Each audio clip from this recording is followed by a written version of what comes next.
Before we move ahead to Sunday, would like to get your thoughts looking back on last Sunday and the performance of your rookie quarterback. Now that you've had a chance to analyze all the tape and pore over everything, how do you feel like Dak performed in that game? Well, I thought he was really solid. Anytime you're starting a rookie quarterback on that type of stage, AT&T Stadium against the New York Giants on Fox prime time, I thought he really stepped up and played really solid. He didn't do anything that hurt us along the way. He made some solid plays.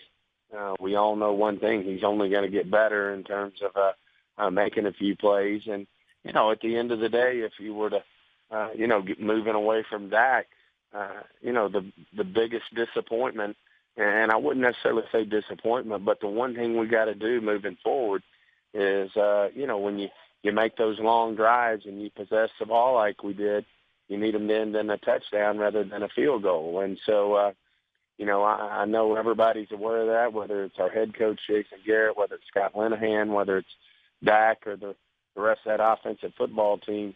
That's at the end of the day, that was the difference. I think other than that, we played an all-around solid football game, and, we just needed to convert a few of those drives with touchdowns, and that probably would have been the difference at the end of the day.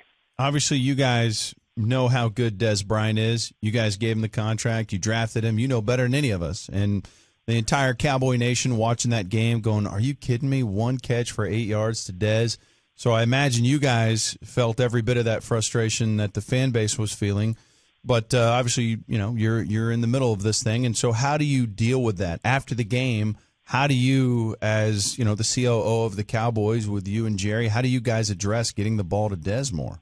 Well, first of all, he had opportunities. I don't think there's any denying that.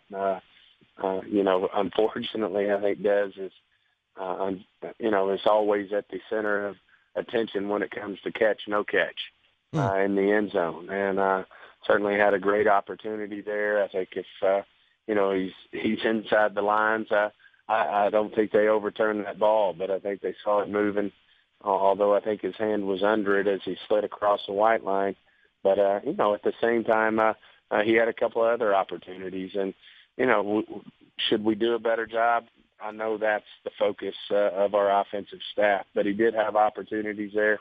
We're going to continue to try to be creative and will be creative in trying to give him more ops because he is just a really good football player. He's prepared himself this year.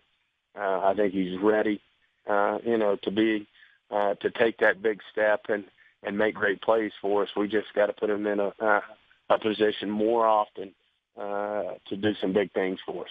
Stephen, there's a lot of things that go into this, especially knowing you have a rookie quarterback for the next several games at least. But do you guys feel like you're being creative enough with your offense, or do you have to be less creative because it is a rookie? I think we're good. I mean, I think we played a solid football game. If anything, you could say, okay, let's be a little more aggressive in the red zone because I don't think there's any way to be overly critical of the way we possess the ball, and we had good, long, solid drives. I think at the end of the day, if you're going to say, hey, where can you do better, it's converting those red zone opportunities into touchdowns. And, at that point, should you be more creative? I was actually having a visit with Tony, and, of course, that's unfortunately where it does get difficult. You get in that red zone, the spaces get shorter, the windows get tighter, and you've got to come up with the right situation there to get the ball in the end zone. But I think we can do that. And I think Dak also brings some things to the table that we can do to, put some pressure on the defenses. But, I think other than those red zone opportunities, if we do that a little better against a really solid New York Giants defense, then we come away from that game feeling a little better. But we got to do better.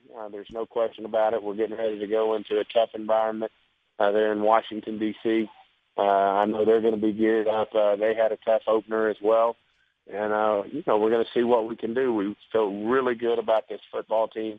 I think it will only get better as we move down the road, and I think everybody will improve from the Giants game to the Redskins game. And for Dak specifically, that was his first chance to really be tested in a regular season game, and now he's seen what defenses are going to do, and they're basically going to say, we're going to load the box, and let's see if you can beat us. So for a guy like Dak, to have a conversation with him now this week, what advice would you give him for when he gets up to the line of scrimmage and there's an 8 or 9 man box? Well, I probably don't need to give him any. I'm sure he's getting an earful from Jason Garrett and Scott Linehan and Wade Wilson and Tony Romo, and I know he's getting a lot of good advice there. I think the big thing that I would tell him, if I did say anything to him, somebody has a lot of confidence in you, and I think he just needs to go out there and cut and shoot and be the great football player that I think he can be. And I do think that our coaching staff and our players are going to put him in a position to make the plays that we need to win a football game. It's talking to Stephen Jones here on the Ben and Skin Show, 105 through the Fan. The easiest thing to do in the world of sports is to look at things that didn't work out for somebody, and then after a game go, why didn't you do this, or why didn't you do this? But I'm curious in terms of trying to do some different things to get pressure on the quarterback. Was there a worry in doing that against the Giants because they do have so many good wide receiver weapons, big play type guys, and do you feel some of that same sort of pressure playing a team like Washington with good weapons? Well, I just think, you have to respect a guy like Eli Manning. I mean, he's got 2 Super Bowls under his belt. He's got, as you say, some really good weapons. But at the same time, I think the best way to get any quarterback to struggle is to get pressure. And so there's no question in my mind we have to continue to improve. I think we – excuse me, guys. Bless you. I think we had a great I think we did a really nice job in terms of getting some pressure and making some plays. But we have to get better. And I think we will improve against the Redskins. But I don't think you can sit back and say, oh, my gosh, they have these weapons or they have this. I think we have to continue to get creative and have our young people continue to improve and get pressure on quarterbacks if we're going to have success on defense. Man, it was great to see Romo out on the sideline. I didn't know if he would be able to even attend that game, but that was just good to see, and you love his ability to be there and talk to Dak if Dak wants to talk to somebody or if Romo wants to give him some insight there. Like you said, obviously there's a lot of people talking to him, so I'm sure they're careful about that. But as you look at the rest of the schedule, if you had to guess, are you thinking that Tony Romo comes back Week 8 to play the Eagles? Well, I'm not a soothsayer here. I know one thing: there's not a more competitive man in the building than Tony Romo, and no one would like to get back and help his football team more than Tony. At the same time, he knows he's got to do the right thing, or he could come back and be right back where he is. So those are things that our trainers, our doctors, and certainly Tony are going to have a big hand in. He's been diligent. With his rehab and doing all the things that he needs to do.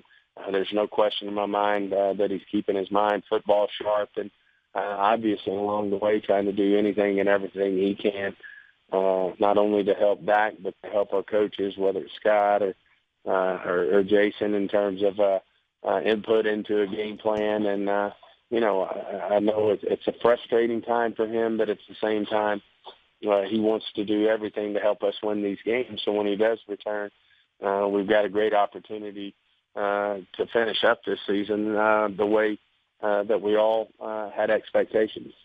Got Stephen Jones here on the Ben and Skin Show, 105 through the Fan. What is up with Orlando Skandrick? We could see it in the game. There's been some reports that he might be questionable. Is he really struggling right now to be able to suit up and play on Sunday? No, I don't think he's struggling. I think he's working through some things that's typical in our league, in our game. It's certainly not an easy game. At the same time, Orlando, going back to that old term, a competitor, he's played so many great football games for us. He had some things that he was working through there at halftime of the game, and he came back out, and I thought competed in in an Orlando Skandrick type way. And I think he's going to be ready to go against the Redskins. When is the next time you think that you'll learn something new about Randy Gregory's situation? That's a work in progress, and that's something that we're all sensitive to. I know he's on a journey to try to make himself better, And certainly that journey is a lot more important than his football career. If he can get all that situated, then, his next step would be to work on being a productive player in the NFL. But, I think where we are right now, where our focus is on the guys that are here, the players that are here. We're certainly very supportive of Randy and what he's doing as he works through his situation away from the field. And certainly what we're going to worry about right now is getting ready to play the Redskins. Well, certainly you guys are also counting down the games until DeMarcus Lawrence can get back. In your mind, how much of a difference maker is he? We'll see. Obviously, he was a productive football player for us last year, and I think he can certainly be productive for us when he returns to the field. I think he's one of the leaders in that room. He's got a toughness to him and a physicality to him that I think our players on that defensive line respond to. And I do think when he does return that we'll be a better front. So, as I mentioned, though, right now we're worried about the guys that we have in the room to go beat the Washington Redskins. And I thought the guys did a nice job against the Giants. We have to continue to improve. We have to continue, to get better in terms of putting pressure on the opposing team's quarterback. All right. And, we were looking at some of the, the stats from the game, and obviously the Giants' defensive line is pretty fierce, but we were trying to get a feel for how big of an issue stacking the box was versus how big of an issue it was just guys getting beat up front. And it looked like, their defensive line had 20 tackles and their safeties only had 4. So was it more of an issue of them stacking the box or just the offensive line having their hands full?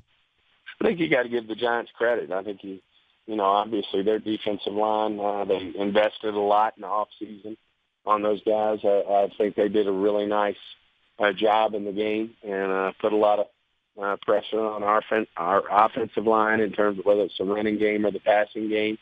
And, you got to give them credit. And we'll improve from that. We'll move forward from that. But I do think you have to give their defensive front some credit. No doubt. And before we let you go, Stephen, can you give us an update on Charles Tapper? Do you expect to see him back on the field soon? He is. He's working, hard to get back. I don't necessarily know that it's right around the corner. Anytime a young guy misses time like he has, you first of all have to get yourself ready to go. And then once you are ready to go, then you got to get back on the practice field and, put the time in and, really show the coaches that you can be productive in an NFL football game. And, I think right now Tapper's just trying to get himself to where he can go through a full week of practice and really do the work that Rod needs to see to show him that he can help us out in the football game. Stephen, we appreciate the time. Good luck on Sunday, and we'll talk to you next week, brother. Great being on, guys. Boom. There he goes, Stephen Jones. All right, so I don't know, Cowboys. Let's start with injuries. Is Jack Crawford the only issue we got going into this week? Well, Jeff Swain popped up on the injury list with an ankle. They list Skandrick as questionable with a hamstring, but their designations are different this year. Questionable is not what questionable was last year. So my understanding was Skandrick was able to go through most of practice today, not an issue. They were just being careful with it, and he should play. So no one new really popped up on the report. And even now the questionables are more likely to play than what questionables were in the past. So it doesn't sound like they will be down anyone going into this game. They signed a guy from Jacksonville, Davis, to the defensive line to bolster the pass rush. Do you think he'll play Sunday? Bolstering the pass rush would be a good idea, I would argue. We're going to say a couple of years ago, 3 years ago, they actually got into a routine where somebody would come in on Tuesday and they were in the lineup by Sunday. I don't know if we've reached that point yet, but he's comfortable in the system. Jacksonville's system is comparable. Joe Cullen, the guy he played for in Jacksonville, used to be on Rod Marinelli's staff. They coach the same way. They read things the same way defensively. So that's not, as far as getting up to speed quickly, that shouldn't be an issue. It'll just be if they were impressed with what they saw on him in the 2 days of really strong practice they had with him. My understanding was that there was a chance he was going to come up this weekend. They were kind of sorting through and see who their inactives were going to be. But they thought he did a pretty good job, and he was under discussion as far as being part of the active roster for this weekend. Now, before we get to what they need to do against Washington to win and not go 0-2, let's just wrap up this Giants game with a question I have for you. It's so hard to evaluate, I think, what went wrong with this game because you can go over a long laundry list of what each unit did poorly, but yet and still you had every opportunity in the world to win this game. I know a lot of people point to this defense as far as not being able to make that stop on that last drive until they had to use all their timeouts and there's only 1:10 left or whatever. It seems as though that you can say they couldn't stop the running game, but the way they lined up when the Giants were gashing them up the middle in the run in the last drive, you would think that, okay, that maybe has to point to the coach and saying they didn't have them in the right position. Yeah, I think there's some of that, and look, you allowed 20 points and you lost the game, and this is a defense that a lot of people don't think a lot about, but this team is not constructed for its defense to win games. This team is constructed for its offense to win games for it. The inability of the offensive line to be dominant in that opener, the inability of, Dallas ran 75 plays, and they chart their explosive plays if it's a run of 12 or more yards or a reception of 16 or more yards. That is considered an explosive play as far as the Cowboys view it. They only had 5 explosive plays out of 75 snaps. New York had 5 of those plays, and I think they had 45 snaps. And so they had like 30 less snaps, and I guess they had 54. They may have had 54. So still, the defense, I thought did a good job and really performed as well as you could expect it to perform. But this team is not constructed for the defense to be a shutdown defense late in games, and that's what's going to win it for you.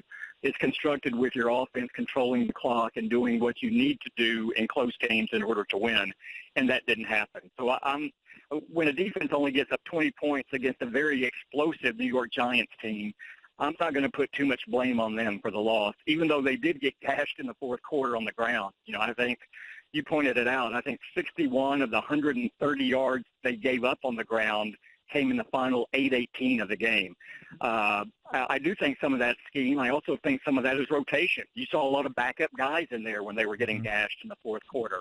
Why are your second-team guys on the field when you're getting gashed up the middle when you're trying to get them off the field to get the ball back to your offense? The Cowboys are in Washington to face the Redskins in a pretty important early NFC East battle. The Cowboys are already 0-1 in the division. They don't want to go 0-2, and the Redskins don't want to go 0-2 at home to start the season. So what do the Cowboys need to do, Norm, to get this W? Well, the first week's offensive game plan, I thought, went well. Even with the lack of getting the ball to Des Bryant, I thought it went well other than one factor, and that was Zeke Elliott not creating many yards through the run. Now, there's several highlight packages out there over the last few days that people have put together, edited. And, Donnie, just before we came on the air, we said, one thing that people worried about Zeke Elliott maybe want to consider is that the blocking was not good on several of his runs. No, the run blocking, they had a bad day. And the Giants spent a lot of money on their defensive line, and we wondered, would it take a little time for them to gel and perform? And you just don't know which way it went. Was it that the New York Giants defensive line was really good, or the Cowboys offensive line? But to be the best unit by far on this team, this offensive line, but they heavily invested in it, they do have to play better. And we always talk about people stepping up and making plays defensively with the Cowboys. Someone needs to step up and get a pass rush or step up and make a play. Well, as a unit, I think this offensive line has to step up and help this team and help carry this team. They know they're deficient in other areas. You're the best unit on this team. go out there and perform to your capabilities. In this running game, if you open up holes for Zeke Elliott and Alfred Morris, maybe this game turns out differently. I bet you have too, have gotten several emails starting with the very end of the game Sunday and progressing through the week of people saying, well, we should be giving the ball more to Alfred Morris. Wait. We've played one game. And Alfred Morris had one run of more than 9 yards. If you simply say, well, wait a minute, if a guy misses his block on that run and Morris gets stopped at the line of scrimmage, all right? Then Morris has 5 carries for 20 yards. If Zeke, on one of his 0 carries, there is a block that springs him for 15, well, he winds up then with 20 carries for 66 yards. It is way too early to focus on a play or two and start saying, well, I've got to change the amount of time I'm giving to this guy or that guy. Morris's 2 good carries of the game, and that's what he had. He had a 9 and a 15. Occurred on the 4th to last possession of the game for the Cowboys. And once that possession ended, people said, well, Morris should have gotten more running time. Well, in the last 3 possessions, the Cowboys ran the ball twice and threw it 14 times because of situations. Mm-hmm. Put deep in the hole by a holding penalty, put deep in the hole by another penalty. So it wouldn't have mattered if DeMarco Murray were back on the field. They'd run the ball a couple times there. So all that must be put in a game perspective. But then we should put this in perspective. That defensive tackle pairing of the Giants, of Harrison and Hankins, that's not the last time this year, Donnie, they're going to plug the middle on a running back. No. And do you find it odd that with those 2 beefy guys in the middle that the Cowboys elected to have those running plays pretty much basically up the gut? Yes, but I will say this. If you're the Redskins and you have faith that that pair, which weighs about 660 pounds, maybe more, that's what they're listed in that area. But if you believe that pair can stop the run, and Harrison was incredibly highly rated against the run last year, then you are free to have your ends say, if the middle is taken care of, you just don't get leveraged around the outside. And I just saw on TV, they were showing a package of Ezekiel Elliott runs on TV, and he tried to step outside one play, and he got hit in the backfield 4 yards deep by a defensive back. Think of that. The Giants were so close to the line of scrimmage that when the ball was snapped and handed off, the secondary was close enough for an unblocked defensive back to hit your running back 4 yards deep in the backfield. Holy cow. If that's not a blitz, then that's creeping up to that line of scrimmage and saying, I am stopping the run. Do something else. As you pointed out the other day, Pittsburgh just kicked Washington's butt up the middle the other day. I can find very little reason to think this won't be a very good afternoon to run the football. Yeah, I like what you said at the very beginning, Norm. The game plan, what they wanted to execute the Cowboys in week 1 actually worked. Another problem is that they just couldn't punch it into the end zone. Mm-hmm. You score touchdowns instead of field goals. We are talking about, wow, all right. They controlled the clock.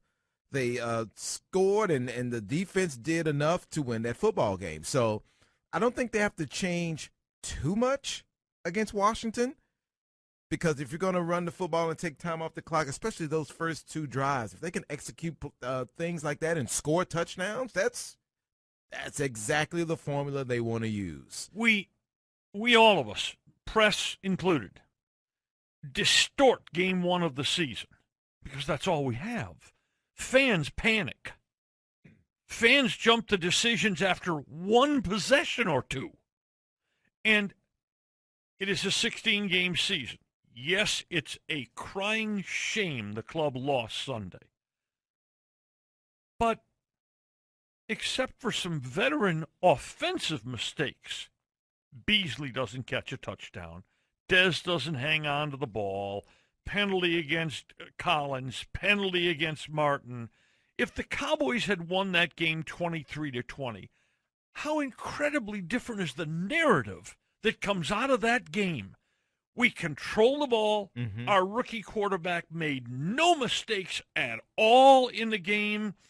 We did exactly what the game plan called for. Nobody is saying to Garrett, "Oh, you were too conservative." Actually, it wasn't. It was Philly. I think everyone gets excited about the Cowboys game and Cowboys week, but playing Philly, you knew it was going to be tough and physical, and you had to come out and be ready week in, week out.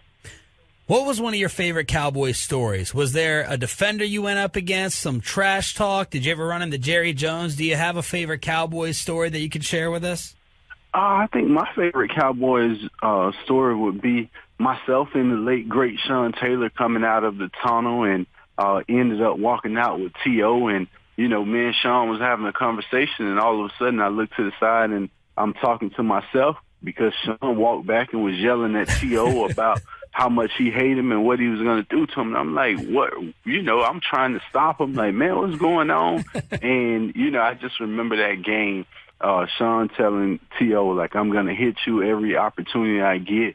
And you see, I think the first play of the game was a toss to the left, and T.O. was on the right, and Sean knocked him out of bounds, had no business near T.O., wasn't around the ball. So in that game, I think that's when T.O. dropped the ball downfield by itself. I mean, it's a bunch of great memories when Santana scored the 2 touchdowns in 2 minutes.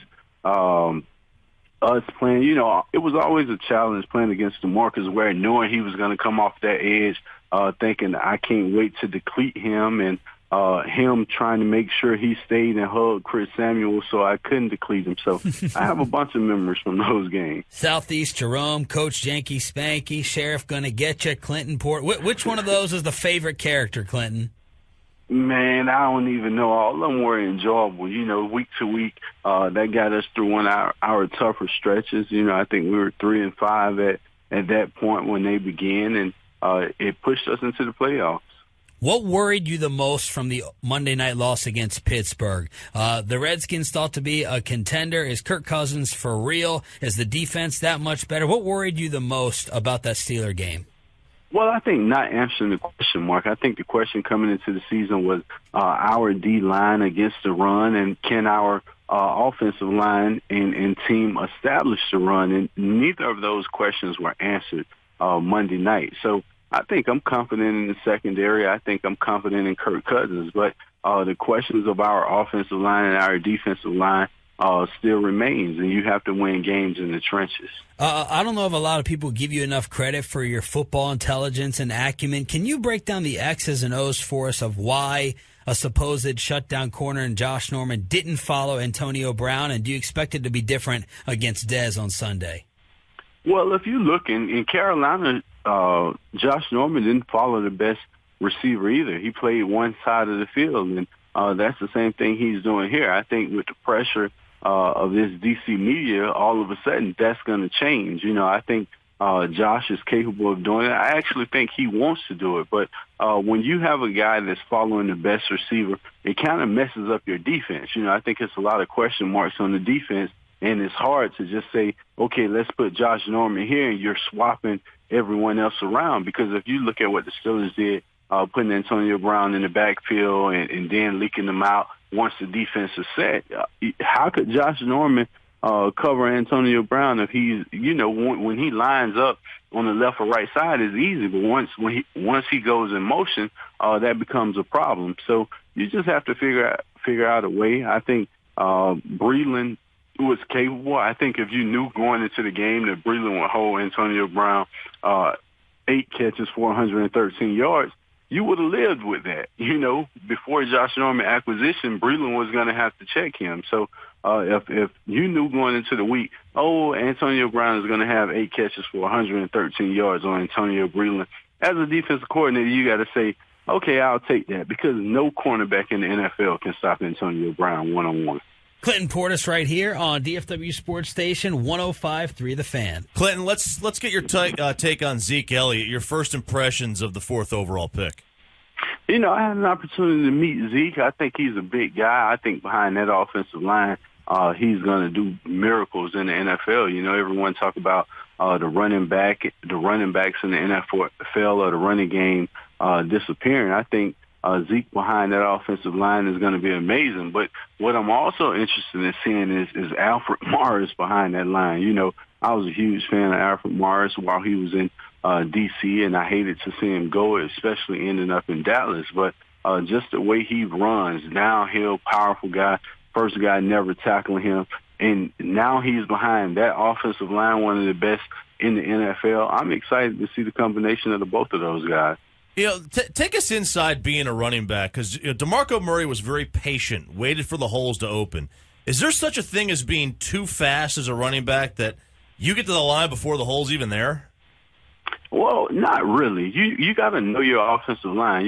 Some offensive line is going to be quick hitters. If you look at me in Denver, it's all of a sudden you got to know 1, 2, 3, and everyone's going to get cut. Now you make your move. Me in D.C., it was kind of, there wasn't a lot of holes, so it was like, man, just get through it, move the pile, fall forward 1 or 2 yards, and get back in the huddle and let's try this again. So you just wanted to get to third and manageable, third and short to give yourself a chance. So it's really mindset. I think you got to have patience. You got to stay on your first read. You got to be prepared to if a guy misses a block or if someone gets pushed in the backfield. But with that offensive line you all have, is not much patience needed. It's downhill and keep running.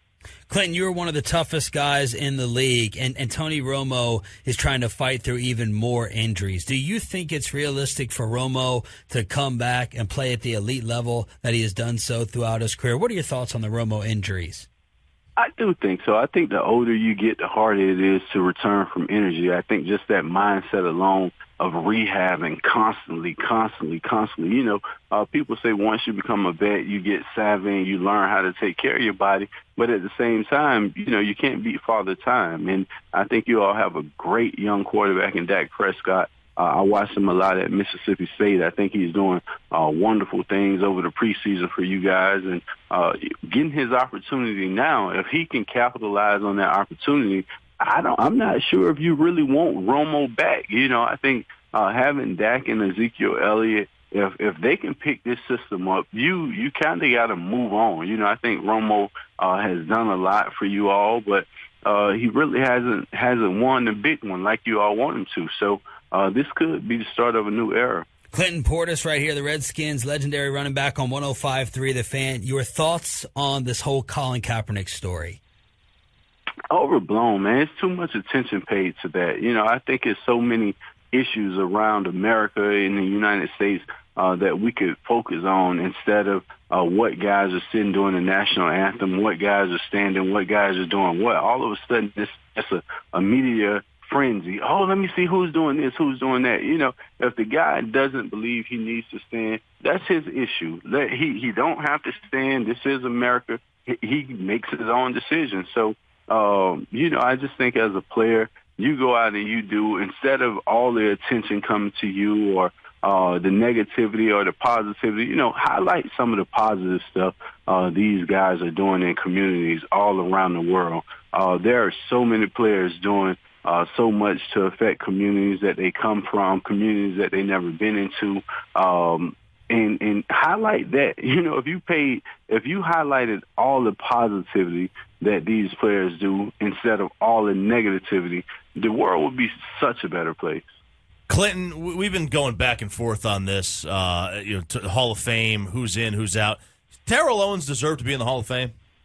Yeah, he does. I don't think you could take anything away from T.O.'s career, from San Francisco to Philly to Dallas to Cincinnati, wherever he was, he produced. I mean, when you look at T.O. Numbers, and he was one of the first to do it, you look at T.O. numbers off the field, you can't control his issues. On the field, T.O. was a grown man. He played the game with passion. He played the game the right way, and the only person that I ever seen intimidate him was Sean Taylor.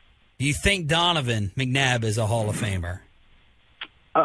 in Philly, I think he did so much with so little in Philadelphia. Him and Andy Reid worked wonders. And Westbrook, they didn't have any big-name receivers. They really just came out and got things done. And if you look at all the yards McNabb threw for and what he did for the city of brotherly love, he deserves it. You can't look at his 1.5 year here in D.C. like, oh, well, McNabb fell off. Okay, so what? So you have to look at his Philly numbers, and in Philly, he deserves it. Taylor in the pocket, flushed out, moving to his right. Taylor looking downfield, sets up the long ball, separation. Greg Salas has got it. Salas to the 20, to the 10. Salas is in. A somersault to the end zone. Touchdown, Buffalo. Yeah, but 71 yards. But they lost. 37-31 Jets. That was the call last night on your home of the NFL 105.3 The Fan. It's Sean and RJ. And now the Bills are 0-2. Sammy Watkins is banged up. Let's bring in Mike Florio, brought to you by Clay Cooley and the Leather Sofa Company here on 105.3 The Fan. If you want to go to the fight tomorrow night in Arlington, we have free tickets. Our final giveaway coming up at 8:45. Mike, 0-2, Arizona and New England coming up. Is Rex Ryan in trouble? Oh, he's in trouble. He was already in trouble. For whatever reason, Terry Pegula and Kim Pegula, the owners of that team, had gotten the word out before the season started, really back in January, that it's up or out this year for Rex Ryan and for GM Doug Whaley. To start off the year 0-2, to lose at home to a division rival that you have to go play at some point in their building, that is not a good way to start the season. That's not the way to ensure ongoing gainful employment. And 0-3 could be coming, 0-4 could be coming. And you're going to hear the stat, and the loser of the Cowboys-Washington game is going to hear this stat, that only 12% of the teams that start 0-2 make it to the playoffs. Now, look, one of the reasons for that is 88% of the teams that are 0-2 stink. So the question is, are you one of the 88%, or are you more like the Cowboys in '93 who started 0-2 without Emmitt Smith and then got Emmitt Smith back and ended up winning the Super Bowl? Mike, Revis was beat again by Goodwin on a long touchdown. He was torched by A.J. Green in Week 1. There's rumors that he was just lazy in the offseason, and he's kind of paying the price for his sins of his summer. Is there any truth to that, or is he just getting old? I haven't heard that. He had that wrist problem that limited him at times, lingering into the year. And, this is one of the reasons why you don't give a guy a contract with $36 million, $39 million guaranteed over a 3-year window. And now to have it's one thing to get burned by DeAndre Hopkins or A.J. Green or Sammy Watkins. Marquise Goodwin? Really? Ran right by him? So this storyline is going to continue, and they need to either give him help over the top, they need to move him to safety, they need to find a way to get more out of Darrelle Revis, because next year he's due to make $6 million fully guaranteed, but it's another $9 million on top of that. And I think right now the Jets would be foolish to bring him back at $15 million for next year. Who needs this win on Sunday more between the Cowboys and the Redskins? Probably Washington, because they're the home team and the defending division champion. And you start the year 0-2 with both losses at home, looking awful on Monday night, and then losing at home to a division rival that you have to play Thanksgiving Day in their building. You get swept by a division rival, it's so much harder to win the division. So I think Washington needs it more. I think Dallas will have a better opportunity to recover from this one than Washington. But Dallas, I've mentioned a couple of times now, losing at home to a division rival. Not good to lose at home to the Giants, but the Cowboys have done that, more often than not since opening the new stadium. What have your different insiders said about Josh Norman not following Antonio Brown? Well, Joe Barry, the Washington defensive coordinator, explained yesterday that it's easy to tell the guy, the player, Josh Norman, that you're going to follow around Antonio Brown. Barry's point is it's harder for the rest of the secondary to know where to line up because Norman is being moved and Norman's in a spot where another guy was going to be, then that guy has to react and recover. I've talked to some people since then, and we're going to keep at NBC on Sunday a very close eye on what happens in that game, because the response to Joe Barry is, look, you're paying these guys a lot of money. If they're not comfortable moving around, they get comfortable moving around. And this is more about, I think, Josh Norman not being comfortable moving than it is his teammates not being comfortable with him moving. And Norman is most comfortable in that left side of the defensive formation, definitely not in the slot, and not on the right side. So you keep him in his comfort zone. And if the other team decides they're not going to line up their number one receiver there, it's not like Seattle a couple years ago. Remember when the Packers played there the first game of the season and they came up with this bright idea that they just won't put Jordy Nelson or whoever at Richard Sherman? Well, the Seahawks have the rest of the weapons to shut you down. Washington doesn't. And part of the problem is, you go back and watch that game, D'Angelo Hall was not playing over the top as a safety to help Bashaud Breeland.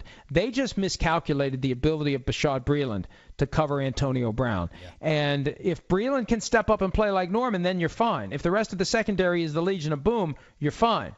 If the rest of the secondary isn't, you better be moving your best corner to cover the best receiver, wherever the best receiver may be. Mike Florio, ProFootballTalk.com. Join us here at 105 through the Fan. We were stunned. You guys have this game Sunday night, Packers-Vikings. We were stunned to see it's just a 2-point spread in favor of Green Bay. We don't even know who's starting for Minnesota. Why are people thinking this is going to be this 2-point spread game in Vegas? Well, first of all, we know who it's going to be because Sam Bradford's been getting the reps with the first team. You know, coaches like to think that they're going to keep quiet what they intend to do with a starting quarterback by not announcing it until Sunday or Saturday or whenever. But you can't keep everybody quiet who's at practice. Right. And all it takes is one person to blab, hey, Sam Bradford got all the first-team reps. And, okay, Sam Bradford's going to start. So even with Bradford starting, I agree with you. The Packers are a much better team than the Vikings across the board. And I know the Vikings won at Green Bay to end the last regular season and win the division, but the Vikings are 2-10-1 against the Packers since sweeping the Packers in 2009, that first year that Brett Favre was in Minnesota. That's why head coach Mike Zimmer said this week, we got to win more for this to be a rivalry. They haven't won many over the last 6 years. 2-10-1 and 2 points. I mean, I'm not a betting man, but if I were, it makes me think I'm missing something if the line's only 2. But I think a lot of it is there's a lot of people out there in the betting public that believe in the Vikings, and that's what keeps that line fairly close because ideally they want equal betting on each team. Are you confused by Jeff Fisher possibly getting an extension? Well, I'm intrigued by the possibility, guys, that he already has one and they haven't announced it yet. That rumor emerged this week, and he was asked about it yesterday, and he just said, I don't talk about my own contractual situation. I'd like to think if that's false, you make an exception and say, wait a minute, you're suggesting that I have a contract extension that they're afraid to announce to the public because of the scrutiny that would arise, and arise it would, if they did announce that he had an extension. Because every time ESPN reported in the offseason that he may have an extension before the season begins, the most common reaction was, why? Right. Why would you be giving this guy an extension? And the people in St. Louis who cover football, they think this is hilarious because their position is, wait a minute, why all of a sudden is it unacceptable for Jeff Fisher to be a mediocre coach? It was perfectly acceptable when he was the coach in St. Louis. Now he's the coach in L.A. and it's not acceptable anymore? Yeah. Did you hear Keyshawn Johnson suggest that Jeff Fisher did not want Jared Goff? I heard that he said that. Yeah. And if it's not Jeff Fisher, who is it? Who in that organization has the juice to say we are trading from number 15 all the way to number 1? Because it's one thing to have the first overall pick, to earn it because you were 2-14, and we got to use it on somebody. Okay, well, who are we going to use it on? Well, I don't know. Who are we going to use it on? We're not very good. We don't make good decisions. Well, let's just pick this guy. It's another thing to say we have fallen in love with a guy, and even though we're at number 15, we are going to springboard all the way to number 1 to get him. And, you know, I don't know. Is this part of some broader power play by Jeff Fisher to keep Jared Goff on the bench to prove a point that he didn't want him? I don't know. But, look, you don't move up to get the guy number 1 overall if you don't think he's going to be your starter week 1. And it's glaring to see Jared Goff in street clothes. And he may be the backup this week to Case Keenum. But look, if you're not the starter, then the team made a mistake making that move. Of the Hall of Fame nominees that came out yesterday, who's going into Canton next year? Oh, probably LaDainian Tomlinson. Yep. Kurt Warner maybe. Terrell Owens. It's going to be funny when they finally put Terrell Owens in, because all the stuff they did to trash him, to justify putting Marvin Harrison in before him, how do you set that stuff aside? Well, he was a cancer on 4 different teams, and well, they couldn't wait to get rid of him, and he was this and he was that, but we'll let him in on his second try. I wish they would have just been honest. We have a waiting list among receivers, and Terrell Owens got in the waiting list, and only one receiver is getting in on the first ballot, and that's Jerry Rice. Nobody else is. Wait your turn, but some of the voters really, really called him out. And I talked to a voter last week who said, I'll never vote for Terrell Owens or Randy Moss to get in the Hall of Fame. But I think it's going to be one of those two. Randy Moss? Let me just jump up on that person should lose their vote. Let me jump up on a soapbox here for a second. Jump. Why in the hell is Darren Sharper one of the 94 nominees? Because off the field doesn't matter. Well, I mean, not that he deserved it on the field. But you talk to voters about this, and look, I try to be diplomatic because Darren Gant, who works for me at PFT, is one of the voters, and I don't want to be responsible for him losing his vote, but it's the bylaws. The bylaws say, well, who gives a bleep about the bylaws? Do you change the bylaws? Do you take O.J. out? Are the bylaws written on stone tablets from Mount Sinai? Could be. You never know. Yes, you take O.J. out. You get rid of O.J. Simpson. Lawrence Taylor? I think you have the conversation. And see, that's the thing. The argument is, well, you know what? We let a bunch of turds in the past under these current bylaws. So let's keep repeating the mistake. Right. If we change them, then we're going to have a bunch of guys in there who never should have been in there, so we better not change the rules. And what that does, it causes guys to be excluded as a practical matter. I mean, Darren Sharper's never getting in. Right. But why is he even on the list? Why do I have to see his name in anything other than a report about what happened to him in prison last night? I mean, right. I just don't get it. I don't think that this should be the approach to a Hall of Fame. And yes, O.J. Simpson should not be in the Hall of Fame. Think about taking your kid to the Hall of Fame. Or here's the other possibility. You have a G-rated room with the bronze busts of all the guys who were model citizens. And then you have a PG-13 room where you take the older kids and they can learn about O.J. Simpson, Lawrence Taylor, and the equivalent of Darren Sharper, who may or may not get in or won't get in. But somebody one of these days, there's going to be a great player one of these days that does something horrible off the field, either during his career or after, and he's still going to get in. And put that guy in the PG-13 room as well. Great stuff, Mike. We'll see you on TV Sunday night. See you guys. Mike Florio, Football Night in America, Pro Football Talk. All right, this, of course, David Moore, Dallas Morning News. So 1 catch, 8 yards, 5 targets, the much-talked-about statistical line for Dez Bryant in Game 1. My question is, just as a guy who knows Jason Garrett better than we do around here, you're there every day, I mean, does he react to this Dez situation? I mean, I know he doesn't care that this is the number one talking point of every show on this station and every Cowboy show nationwide, but I mean, is there a chance that he's not even aware that that is an issue for the Cowboys offense, that Dez Bryant needs more targets?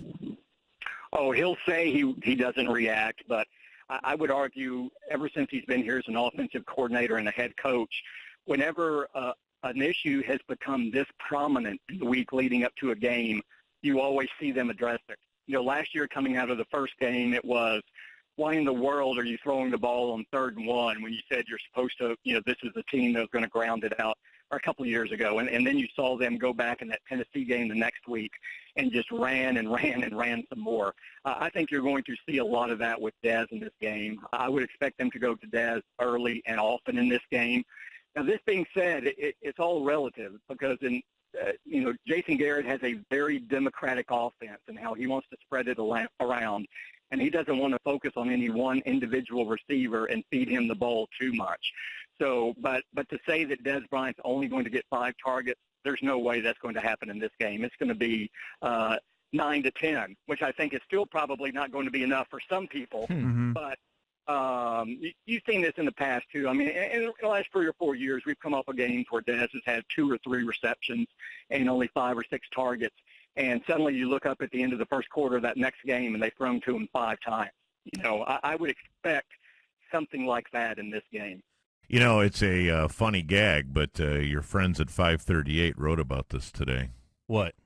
In terms of which weeks of the season are the most vital.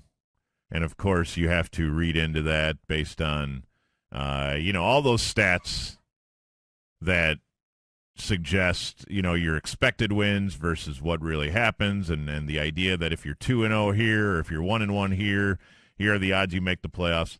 Basically, what they arrived at is that week 1 and week 2 are far and away the two most important weeks of the season relative to, total wins for a team as it goes on and, just your ability to do something with the season. The fact that if you start 0-2, I believe you have a 10% chance of making the playoffs or something along those lines. If you start 2-0, you're up at like 61%. Now, in sports talk, you want 0% or 100%, or you don't care about a lot of these stats, especially this early in the season. So I can't help you there. It's 10% if you start 0-2, and it's 61% if you start 2-0. So neither of them are Is that right? Are certain. 10%, huh? 10% of teams that start 0-2 make a run at the play or actually end up in the playoffs. So it's a very, very difficult thing to do. The same thing. I would imagine 10% if you're 0-2 is within your division is even more. I would imagine. I don't think they covered that, but the point is, one of these teams is going to be 0-2 by 3 o'clock on Sunday or 3:15, and if you just try to be fair to your brain, you would probably say it's most likely Dallas.